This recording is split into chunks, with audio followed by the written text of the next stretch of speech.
Ayo belajar. Assalamualaikum warahmatullahi wabarakatuh. Apa kabar Ananda semua? Semoga selalu dalam keadaan sehat meski dalam kondisi pandemi saat ini. Di video ini Abi akan menjelaskan materi pembelajaran kita tentang upaya penegakan HAM di Indonesia. Nah, seiring dengan perkembangan tuntutan pelaksanaan hak asasi manusia dari masyarakat dan tekanan dari dunia internasional, maka pemerintah Indonesia berupaya menegakkan HAM dengan baik. Untuk itu telah dibentuk lembaga resmi oleh pemerintah. Adapun lembaga tersebut yaitu membentuk Komisi Nasional Hak Asasi Manusia atau yang kita sebut dengan Komnas HAM. Nah, Komnas HAM dibentuk berdasarkan keputusan Presiden nomor 50 tahun 1993 sebagai respon terhadap tuntutan masyarakat maupun tekanan dunia internasional tentang perlunya penegakan hak asasi manusia di Indonesia. Nah, kemudian dengan lahirnya Undang-Undang nomor 39 tahun 1999 tentang hak asasi manusia yang di dalamnya mengatur tentang Komnas HAM, sehingga Komnas HAM mempunyai wewenang dan tujuan yang lebih rinci. Nah, wewenang Komnas HAM yang pertama melakukan perdamaian pada kedua belah pihak yang bermasalah. Kedua, menyelesaikan masalah secara konsultasi maupun negosiasi. Yang ketiga, menyampaikan rekomendasi atas kasus pelanggaran HAM pada pemerintah dan DPR. Yang keempat, memberi saran kepada pihak yang bermasalah untuk menyelesaikan sengketa di pengadilan. Dan yang kelima, melakukan peradilan terhadap pelanggaran HAM berat pada kasus HAM yang terjadi di seluruh Indonesia. Lalu selain itu, tujuan Komnas HAM antara lain yang pertama, membantu mengembangkan kondisi yang kondusif bagi pelaksanaan hak asasi manusia. Yang kedua, meningkatkan perlindungan dan penegakan hak asasi manusia guna berkembangnya pribadi manusia yang seutuhnya dan kemampuan berpartisipasi berbagai kehidupan di masyarakat. Selanjutnya, pembentukan instrumen HAM. Nah, instrumen HAM merupakan alat untuk menjamin proses perlindungan dan penegakan hak asasi manusia. Instrumen HAM biasanya berupa peraturan perundang-undangan dalam lembaga-lembaga penegakan hak asasi manusia seperti Komnas HAM, lalu pengadilan HAM dan lain-lain. Instrumen HAM yang berupa peraturan perundang-undangan itu dibentuk untuk menjamin kepastian hukum serta memberikan arahan dalam proses penegakan HAM di Indonesia. Adapun peraturan perundang-undangan yang dibentuk untuk mengatur masalah HAM di Indonesia, yang pertama pada amandemen kedua Undang-Undang Dasar 1945 telah ditetapkan satu bab tambahan dalam batang tubuh, yaitu bab 10A yang berisi mengenai hak asasi manusia, melengkapi pasal-pasal yang lebih dahulu mengatur mengenai masalah hak asasi manusia.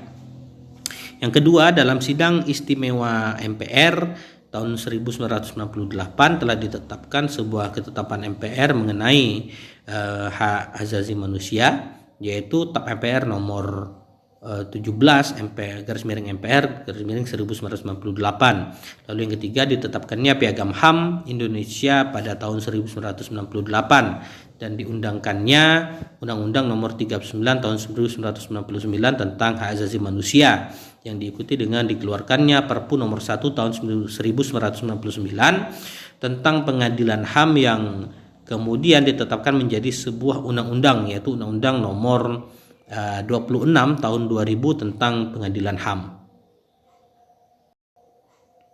Nah, selanjutnya ditetapkannya peraturan perundang-undangan tentang perlindungan anak, yaitu Undang-Undang nomor 3 tahun 1967 tentang perlindungan anak, lalu Undang-Undang nomor 23 tahun 2000 tentang perlindungan anak, lalu ada juga Undang-Undang nomor 11 tahun 2012 tentang sistem peradilan anak, dan selanjutnya juga meratifikasi instrumen HAM internasional selama tidak bertentangan dengan Pancasila dan Undang-Undang Dasar 1945.